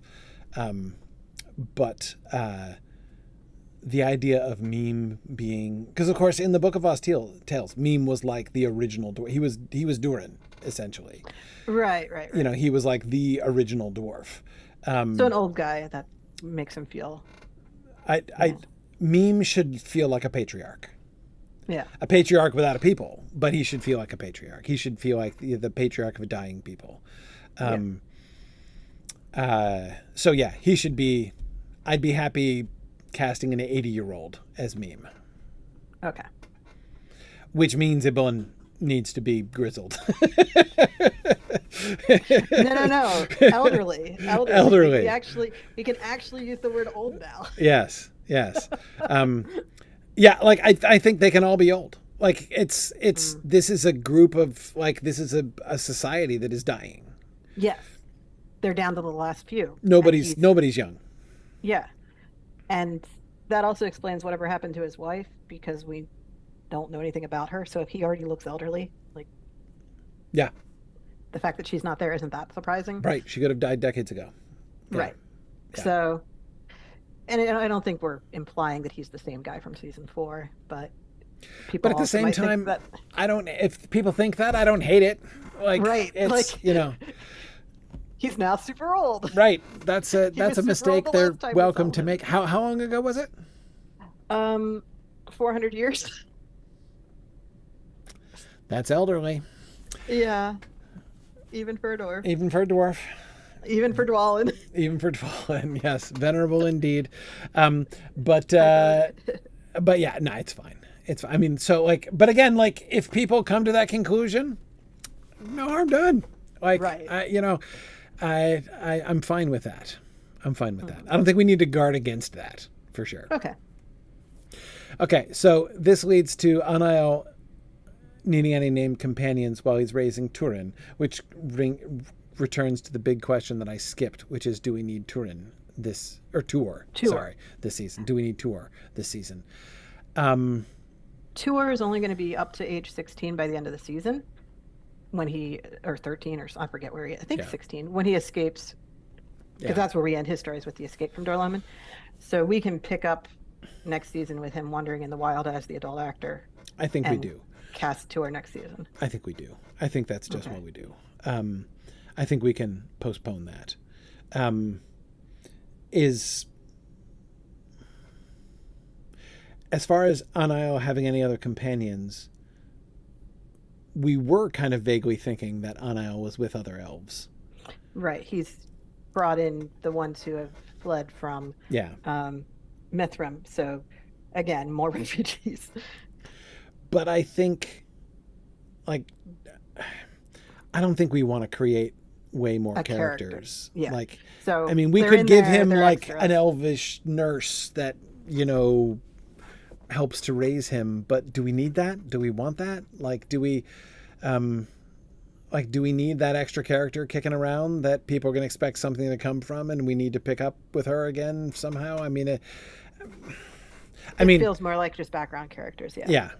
I mean, goodness, we could do a thing if we wanted to, where like Tuor meets his old elvish nurse at the Havens again later on. Right. Like, it's not impossible.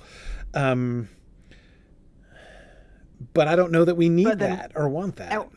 And wouldn't we just want him to meet Anael? Like, if he was going to meet somebody again, I think that's enough. Right. Like, Anael's the character who is doing something here that's important. Yeah. Okay. So we can leave it at Anael. Who I believe we've already cast. Yeah. So. And we won't do Tuor. Right. And okay. Oh goodness, we still do have characters. Okay, Syrian, the River Syrian, and the Shadow Spy. We don't need to cast the Shadow Spy yet. We're going to see them in this season, but we could decide how important they are later. Right. But we do need Syrian. We do need Syrian. Okay. Goldberry is the obvious comp. Type. Yeah.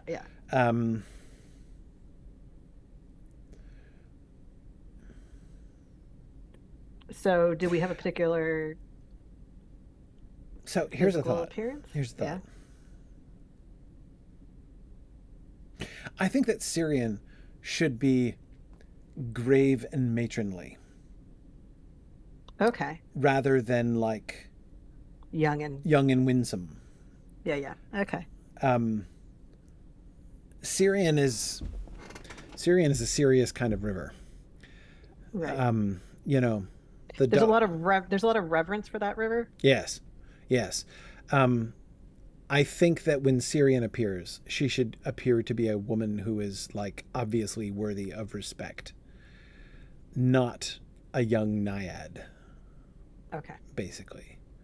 All right. Yes. In fact, it would be fun to cast. Like I would be tempted to cast like to do a cameo from like, Sigourney Weaver or someone, like an older established female actress with great presence, like Sigourney Weaver or Meryl Streep or something like that. Somebody who people would be like, "Oh, it's her." Yes, exactly. And to have that kind of that would be kind of fun. Okay.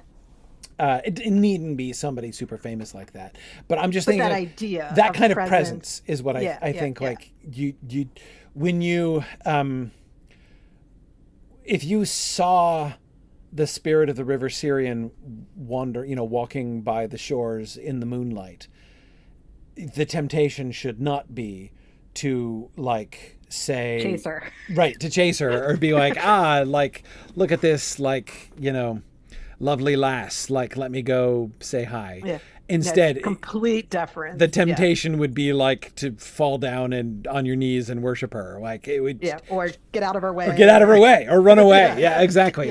She should have gravitas. Syrian should. So I think gravitas, presence. I think not a young woman. Okay. Though it needn't be.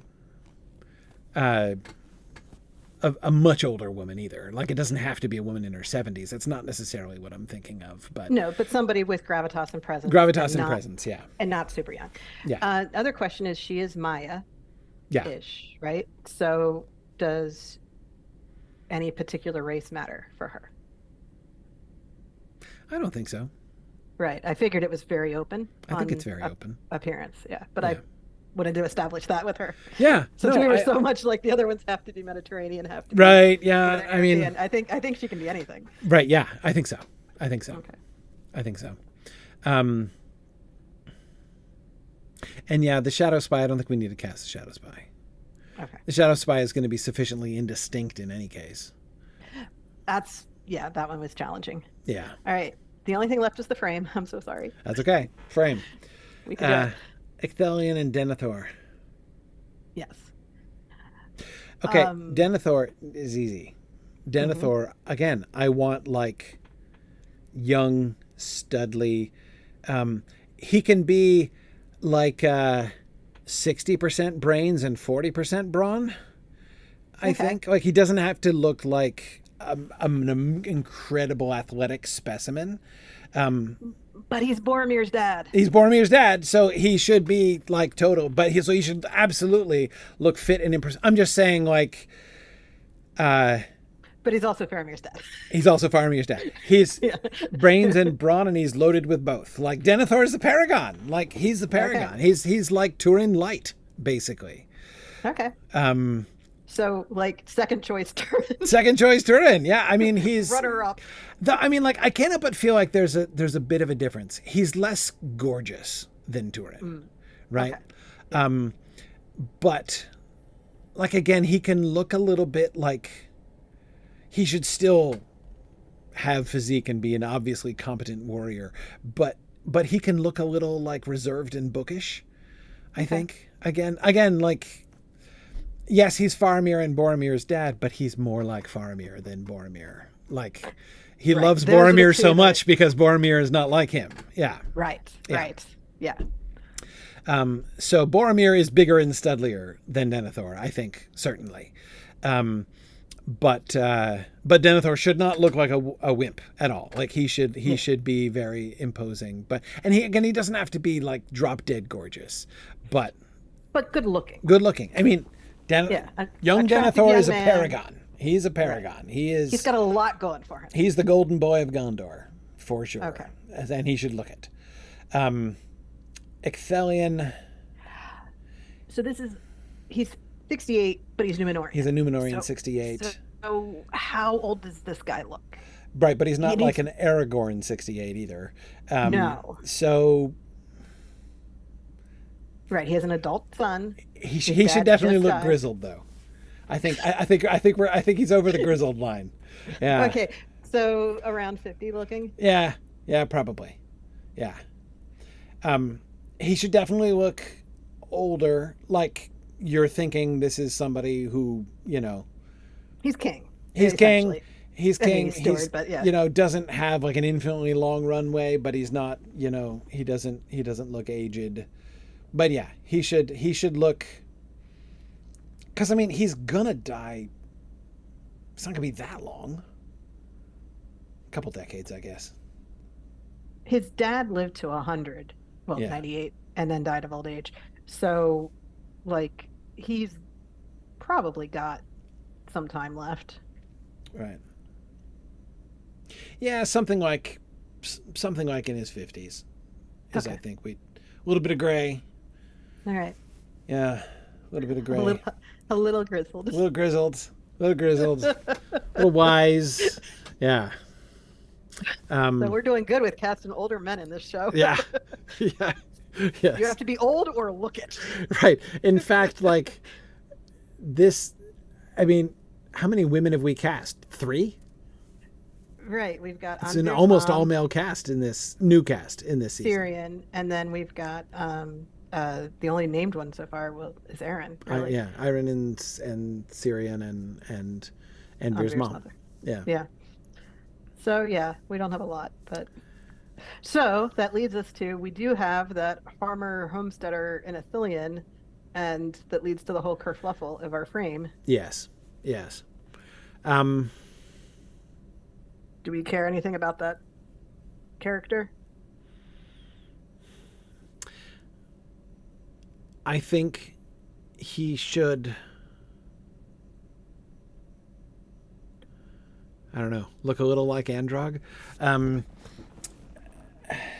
Okay, so Denethor is the Turin parallel.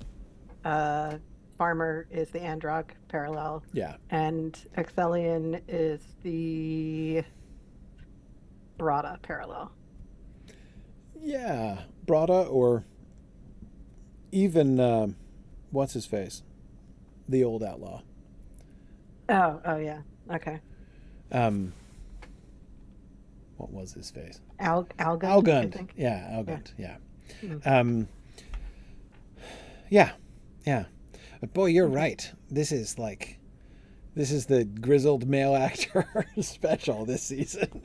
Yeah. I mean, if you want the random farmer in Ithilien to be a woman, we can do that. I mean, the character doesn't exist, so if it's somebody who's like, I've lived here my whole life and I'm not moving out, it could be an old lady. Like, I'm fine with that. Could be an old lady. But I don't know that helps our story any. And if we're gonna do the whole forbidden pool thing, it sounds like maybe it's not an old lady who used to live there. I don't know. Yeah, I don't think we need to. I don't think we need to. Or let me put it this way. I think it'll make it easier on Denethor if it's not. Right. It just adds another dynamic of, like, another issue. Yes. I was a little hesitant to do that anyway, but... Yeah. Yeah. I mean, it could totally work, you know. But yeah, I don't think we need to do that. Okay. We do have other female characters in this season. We're just not casting many new female characters in this season. We still have Morwen as a primary character. We still have Melian and Galadriel. And, you know, so we have lots of women, even in spotlight positions in this season. Just not in the casting. Just not in the new casting. Yeah. Yeah. Yeah. Plus, like, Torn Among the Outlaws, kind of a guy club. Like, there's no way around that, really. That is, in fact, a big part of the point of that group. Yes. Like, there's a reason we made them misogynist before we threw them in the Outlaws. Yes. Not only, yes, it's true. We do have a correlation not just with masculinity, but with misogyny among the Outlaws. So, yes. Yeah, that is what it is. Okay. Cool. Awesome. And that's it, right? Yes. Yeah. We finished. Woohoo. Yeah, sorry it's a little later. I always feel a great accomplishment when I've actually finished the thing. Okay. So our next session is going to be actually in 2 weeks, which is, for this summer, remarkable. August 20th. And we're going to be talking about music commissioning. So we're going to be discussing the aspects of this season, the moments in this season where we're going to, like, what new themes, what might we want? What, are there new songs, like, you know, musical numbers that we're going to want as we've had before? So how are we going to do that? Oh man, I just had an idea for one, just announcing it. What if, like, Meme or Ibun plays some, like, Dwarf Outcast music? Oh, that'd be kind of interesting, wouldn't it? Okay, yeah, because again, with the how do you establish culture, music is an important part of that. Yeah. And a lot of the themes this season with survival are about how does your culture live on and survive. And for the petty dwarves, it doesn't. It doesn't. Yeah, a little song of lament. Yeah, a little song of lament by Ibun or by Meme. Yeah. Yeah. And especially around the funeral of Keem. Yeah, exactly. So yeah, so we might need a dwarven funeral dirge lamentation thing. We might need that. Yeah. Which we already kind of were working into the funeral dirge thing with what's his face last season. The dwarf, Azakal. Yeah, right. The dwarf whose name I obviously remember. Yes, Azakal. Yeah. Okay. Anyway, yeah. So that'll be interesting. So that just occurred to me. Anyway, lots more fun opportunities for music discussion. Yes, with Phil next week. Phil's going to join us next week. In 2 weeks, yes. Right. Next time. Yeah, in 2 weeks. Awesome. Okay, and look, you guys are up to episode 4 script discussion already. That'll be our next one. Yeah. Very good. So that's going to be on August 28th. Yes, end of the month, and we'll post the link or the information anyway in the forums. So phenomenal. Anyone interested can get involved. Lovely. Lovely. Okay. And then we're going to be moving towards the season after that, right? Yes, I think we wanted to have one art session, Uh, possibly, An art commissioning session? Yeah. and then into the episodes. Yeah. Yeah. Cool. Awesome. Very good. Well, thank you for joining. I just, Mick and Nick and Ilana had to drop out there for various reasons. But I appreciate both of their contributions and, of course, yours, Marie, as we stuck through here to the end. But looking forward to music next time with Phil. And we will see everybody in a fortnight. And I will say thanks for listening and Godspeed.